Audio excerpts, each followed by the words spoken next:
Você é sempre linda. Um oferecimento Michele Marques Cosméticos, porque sentir-se bonita é sentir-se bem.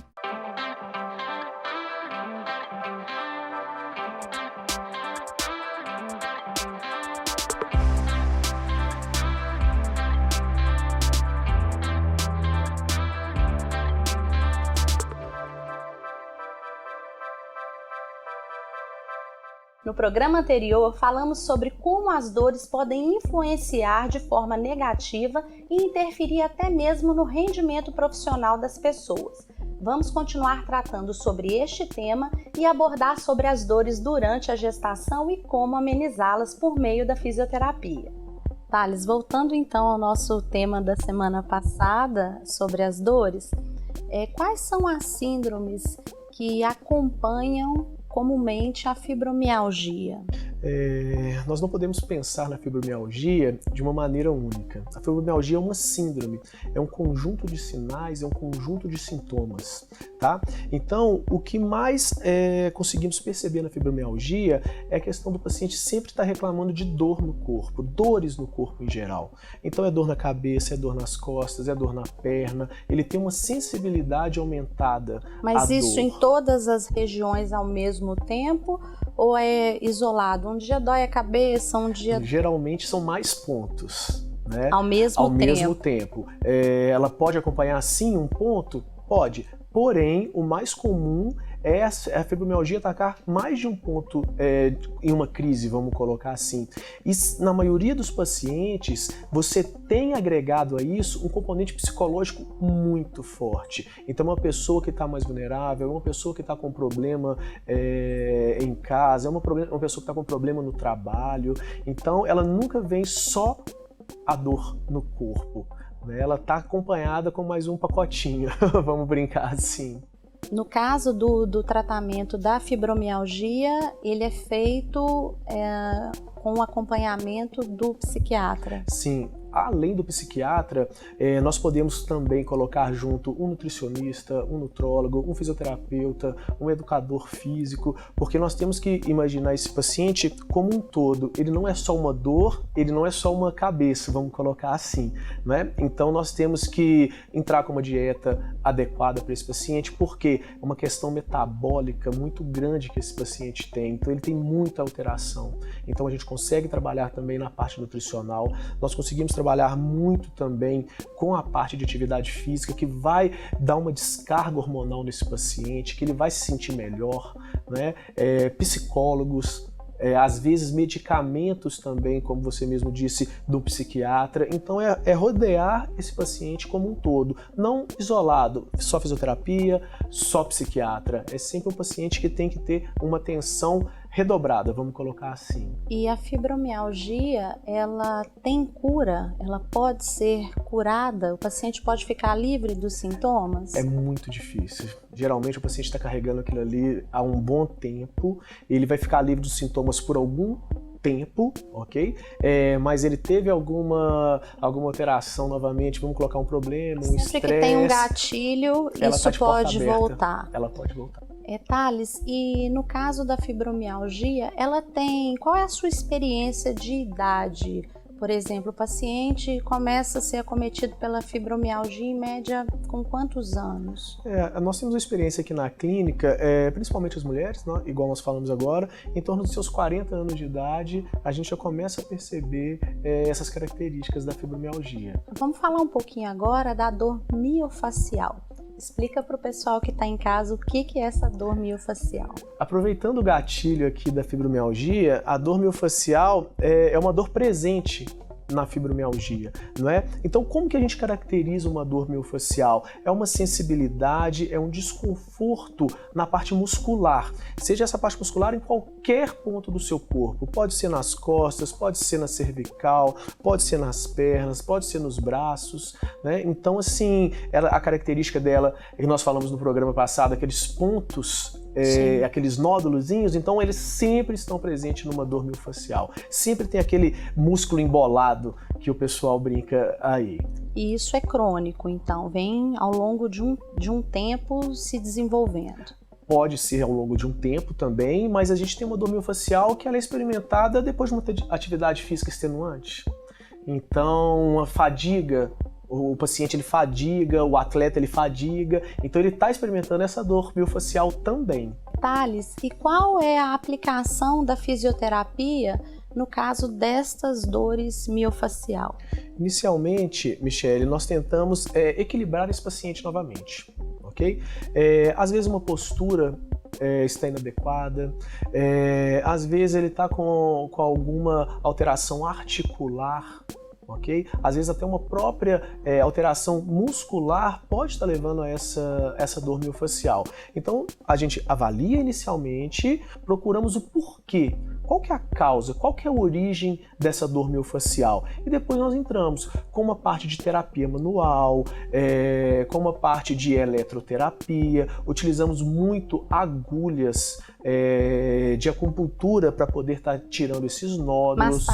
Massagem também, uma laser terapia que hoje é muito aceita e tem bastante evidência também em cima, e muitas técnicas de terapia manual manipulativa, né? É o caso de técnicas de quiropraxia, técnicas de osteopatia, tudo isso é um pacote com o qual esse paciente ele vai se beneficiar. Até aqui, desde o programa anterior, nós falamos sobre as dores de uma forma geral, mas a gente não poderia deixar de falar das dores que acometem as grávidas e nos seus mais diversos períodos e das mais diversas formas. Vamos começar sobre a dor lombar na gestante. Como que vocês tratam isso? É possível amenizar o desconforto? É possível zerar o desconforto.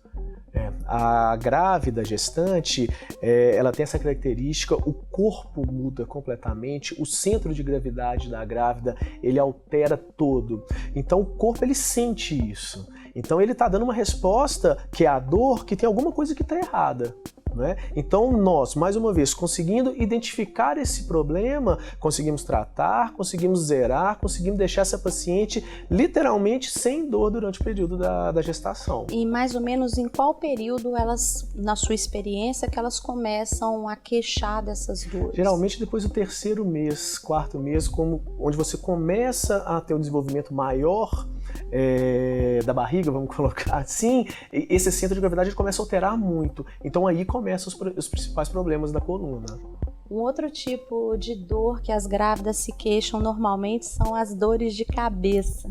Também dá para tratar? Também dá para tratar com a fisioterapia quando nós temos uma cefaleia tensional. Então a gente entra com toda a parte da fisioterapia, vamos identificar esses músculos que estão acometidos, vamos trabalhar em cima daqueles músculos, certo?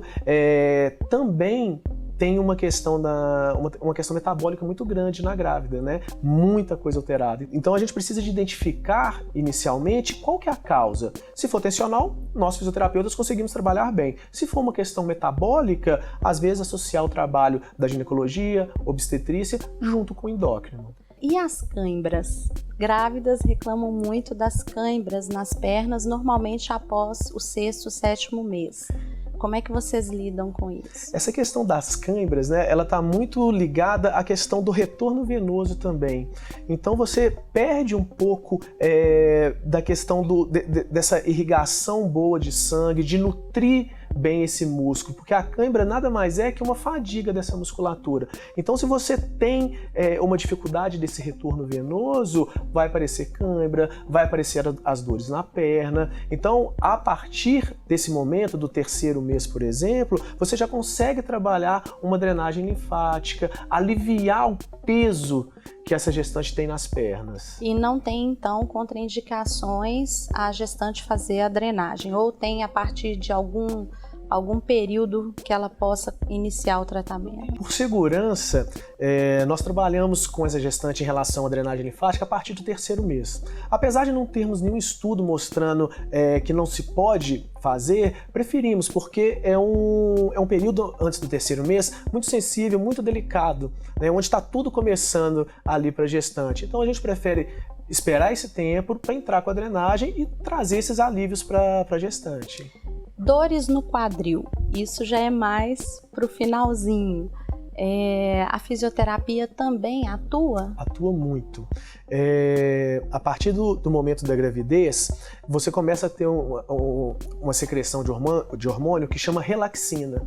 Então esse hormônio ele começa a fazer um relaxamento da articulação do quadril, da pelve, para o bebê poder nascer. A ação desse hormônio de trazer esse relaxamento articular, ele vai vir acompanhado muitas vezes de dor.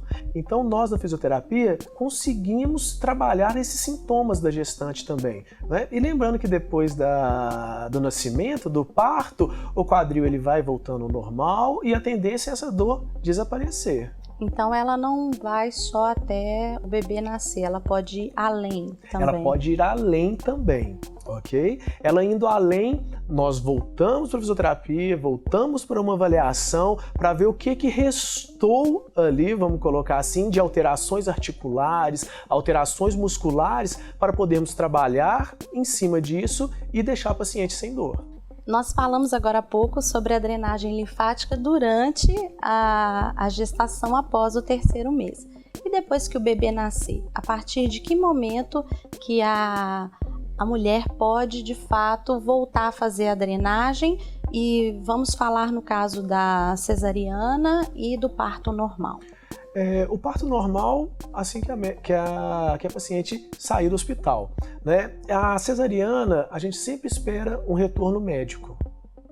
Então a gente espera a liberação do médico para começar a trabalhar com ela novamente. Porque você tem a questão do corte, da cicatriz, da cicatrização. O assunto é extenso e complexo, por isso eu quero trazer o Thales novamente aqui no nosso programa para que possamos falar de alguns outros tipos de dores de forma mais específica. Mas o mais importante é sabermos que essas dores têm tratamento e que esse alívio pode devolver a qualidade de vida das pessoas. Thales, obrigada pela sua participação e eu te espero numa próxima oportunidade. Eu que agradeço, Michele. Até lá então. E você que nos assiste, não deixe de visitar o nosso canal no YouTube Você Sempre Linda.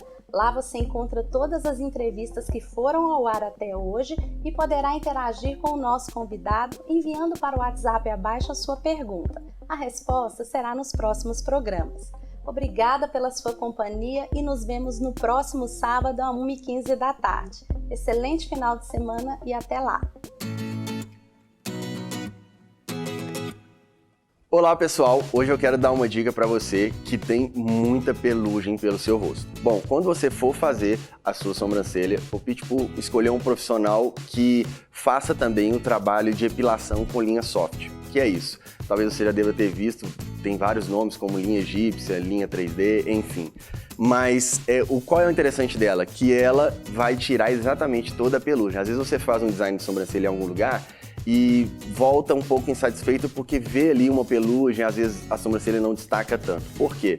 Porque falta esse processo da linha egípcia, da linha soft, para tirar toda essa pelugem que se chama velos, que tem espalhado pela sobrancelha, tem gente que tem muito, até nas têmporas, enfim. E também pelo rosto todo, tem pessoas que fazem essa epilação pelo rosto todo. Então, opte por escolher um profissional que vá fazer essa técnica, porque a sua sobrancelha vai ficar muito mais marcada, bem mais bonita, enfim. E um outro ponto importante, que é uma coisa que acontece muito, é a depilação com a navalha. Não é muito bom fazer, por quê? Eu sei que sobrancelha dói, eu não gosto de fazer a minha, porque eu sei que dói muito, mesmo trabalhando na área, mas o ideal é você não passar a navalha, porque a navalha ela não vai tirar o pelo. Geralmente, se você passa, você deve perceber que quando você passa a navalha, dá uma semana, duas, os pelos já começam a crescer. Por quê? Porque ela não tira o pelo, ela vai simplesmente raspar da superfície e logo 2, 3 dias ela começa a aparecer de novo e cada vez que você passa a navalha, o seu fio vai ficando cada vez mais grosso, ok? Então fica a dica aí, sempre opte por pinça e a linha soft, ok? Beijo e até a próxima dica.